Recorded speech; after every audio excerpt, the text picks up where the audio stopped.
you don't know how to be efficient because you don't know how it works. All right. Good morning. We are at Baldwin & Co. with the amazing Dr. Sharon Malone. Dr. Malone has over 30 years of medical experience. Yes, over. Yes. Over 30 years of medical experience, and you are the chief medical advisor for Alloy. Yes. Yeah. Yes. Could you tell us a little bit more about what that is and some of the work that you do? Sure.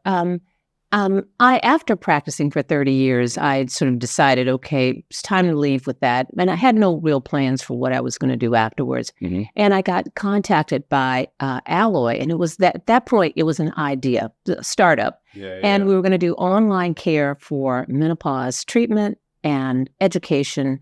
And I said, you know what, that sounds like a good idea. Mm-hmm. And that's sort of how I got involved in the very early stages because there are a lot of shortfalls in medicine today. And the one thing that COVID taught us is that there are really other ways to deliver care. Yeah. And, there are a lot of things now that I think you're going to see transition to the telehealth market because it's inefficient otherwise. Yeah, absolutely. And are you from Mobile or you grew up in Mobile? I am from Mobile, Alabama. Yes. I spent all my wonder years in Mobile. So, even though I don't have family back anymore, I was just there 2 weeks ago. Okay. And there is an amazing foundation there called the Anarcha Betsy Lucy Foundation. And it's run by this woman, Michelle Browder. And for those of you who don't know, I'm a gynecologist, and I spent my entire year's training, and I had never really heard the story of J. Marion Sims. Okay. He is touted as being the father of gynecology, and he did a lot of his practice and atrocities in Montgomery, Alabama. Yeah. And he has a statue there. He has a statue in Central Park. And when we finally delved into what did this guy actually do, he experimented on enslaved women. The only three names of whom we know are Anarcha Betsy Lucy. Yeah. And Michelle has created this amazing foundation, and she calls in this piece of art that she calls the Mothers of Gynecology. And it's sort of the answer to the reverence that they give to J. Marion Sims, because everything he learned on the backs of these Black women.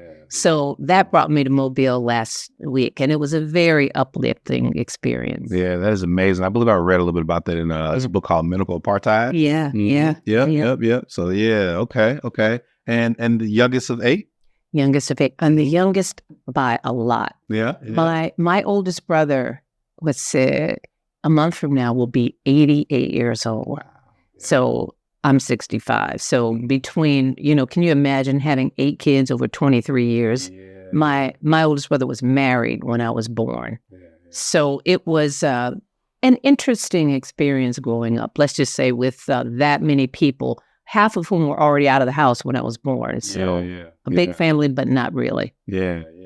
Can you share a personal story or example that illustrates the resilience cultivated and passed down through generations within your family? Absolutely. My family, we are 6th generation Alabamians. So that means that we were there for almost as long as the state of Alabama existed. Yeah. They were brought to Alabama as enslaved people from South Carolina because the people who owned them got land grants. Yeah. And they brought their people with them. They're enslaved people who had to do all the work there. Yeah. And so I have been able to trace my family history back for 6 generations, so to the 1820s. Yeah. And so, needless to say, to have survived for 6 generations in Alabama requires more than the average share of resilience. So I think that is somehow imprinted in my DNA. Yeah. When growing up with older parents too is challenging. My mother was almost 45 when I was born. My dad was 66. And so being the youngest and always trying to find a way, I never got to have my way. I had to figure out a way when you've got that many people to deal with. But then, my mother died when I was 12. And it's a whole other set of, skills that you have to develop. And instead of being with my parents, I lived with my older sibling, my sister Vivian, in Atlanta. So yeah, resilience is something that I think, I'm just made of. And not necessarily by choice, but by, life circumstances. I think that's how you get it. Absolutely, absolutely. I was talking with Nana Kwame Adjabanya. He's an author yesterday, but he's from Brooklyn, and we were talking. He was talking about the reverence he has for people that are like born and or raised in the South, and their ability to kind of trace their lineages to a certain degree back, like to place. Right. And I think that's important because even like the place of Mobile has like this long, Mobile and Alabama in general, this long history of like seeing it through, of resilience, and just like working with like, close to nothing. Yeah, I mean, Alabama was where it all happened. All of the iconic scenes that people think about in the civil rights movement happened in Alabama. But my parents grew up in the poorest part of Alabama because they, being descendants of slaves, they never moved. It was only until my mother's generation that, anyone actually moved probably more than 2 miles from where they were born. And, I think about that and I said, what would make my mother and father, because this was around World War II, but I think they were finally looking for, a better opportunity for their children. And they never really had the opportunity to get educated. There were a few little schools you could go to for 3 months out of the year. And I think that my mother, at a very, very, very fundamental level, knew that the only way we were going to get out of whatever situation we were in was to get education and move on. So they were part of that great migration, but they only made it as far as Mobile. I understand that. I'm from Mississippi, so I understand that as well. When you're talking about like the Great Migration and thinking deeply about what would kind of make them move, it makes me think of like a growth mindset, right? How has embracing a growth mindset influenced your approach to creativity within the context of your Black identity? Well, you know what? I think having a growth mindset is really what fueled what I'm doing now. I had practiced medicine for over 30 years, and I never thought about doing anything other than finishing my career there and retiring and, I don't know, doing whatever retired. Singing the songs you like. That's what I was thinking. But, I think that you have to be ready for opportunities. And when I stopped working, I had nothing in particular in mind. And since then, I started working with a startup, busier than ever. I do a lot of advocacy work for women in midlife, because that's another thing that's really gotten left by the wayside. We spend a lot of time talking about pregnancy and maternal health, and we should. But women spend only a sliver of their lives being pregnant, or maybe not at all. What about the rest of it? And I think that that's where we've been left behind in this whole conversation about research.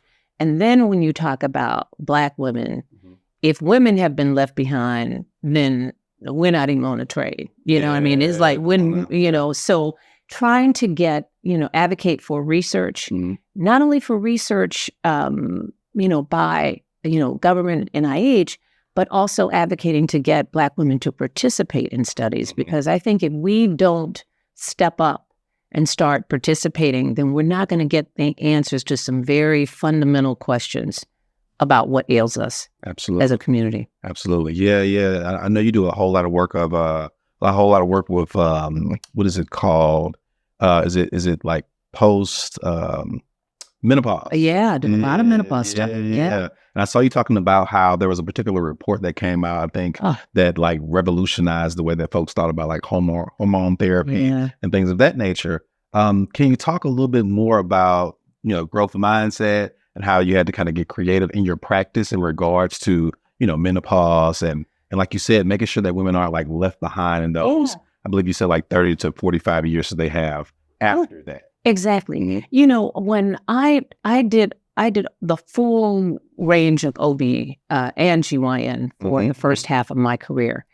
And, and then I'm delivering babies, I'm doing surgery. And here's the problem. And I think that doctors, we do what the easiest thing is to do and then move on, because, you've got a few minutes. Don't have time to talk about everything here. Absolutely. And then the older I got, the more I realized that not only did this conversation about menopause personally become important to me. But I realized that no one was talking to these women. So I said, okay, once I left the obstetrics behind and that getting up in the middle of the night business, which I don't miss, I said, who's speaking for them? Let me go figure out how to make sure that their needs are addressed.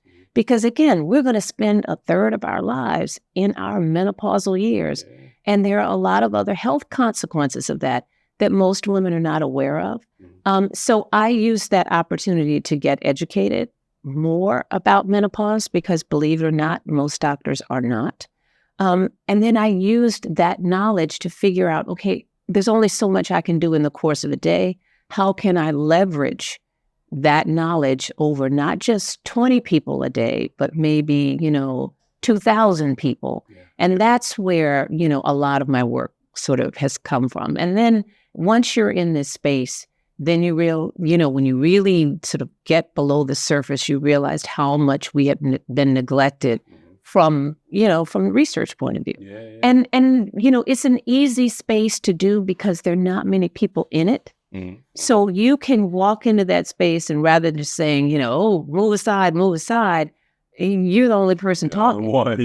So I would encourage people, young people in particular, old people, find a space that no one's in if you really want to have the most impact. Because, if it's something very popular, then someone's got that.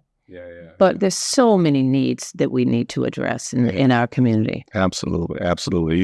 You said a whole lot there. How does that materialize? We have your book here. How does that materialize in your book, Grown Woman Talk, that's going to be coming out a little bit later? Yes, it's funny. We were talking about, I was not planning to write a book either, by the way. Okay. I had different visions of retirement, but, but, I thought about it when you're the only doctor in your family and the only doctor in your friend group.